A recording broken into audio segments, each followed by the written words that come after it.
You are looking at live at the candlelight vigil at Moline's Bass Street Landing happening right now. Yeah, Trudy would be turning 42 in a couple weeks, but her family hasn't been able to celebrate the last 3 decades of milestones with her. Andrew Spade spoke with Trudy's uncle about what these years have meant and why finding Trudy still matters just as much today.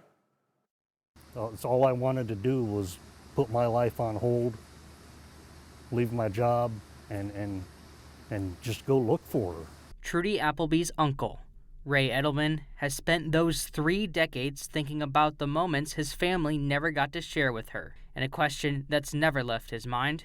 The why, the how, where she's at, plays out in my mind every day. Eddleman has built a family of his own, a family Trudy never got the chance to meet. Yeah, if Trudy was here today, she would be able to get to know my family. My family never got to meet her. I met my wife after Trudy disappeared, so my wife and kids never met her.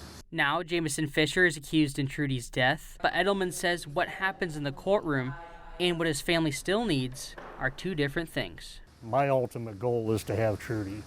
What happens to the man accused of her murder, that's a whole separate thing in my mind compared to finding Trudy and laying her to rest. Because after 3 decades, there's still an empty final resting place waiting for Trudy. Instead, I have an empty plot at the cemetery with Trudy's name on it.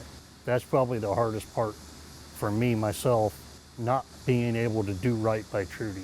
And until Trudy is found, there's one thing on Eddleman's mind. That's probably the biggest struggle is not knowing. I don't care who did it. I don't care why. I don't care anything about it. I just want to know where she's at. 30 years later, Eddleman says the search for answers isn't over, and neither is his promise to Trudy. In Moline, Andrew Spade, WQAD News 8. The man accused, Jamison Fisher, has pleaded not guilty to charges connected to Trudy's death. Eddleman says regardless of what happens in court, his family's focus remains on finally bringing Trudy home.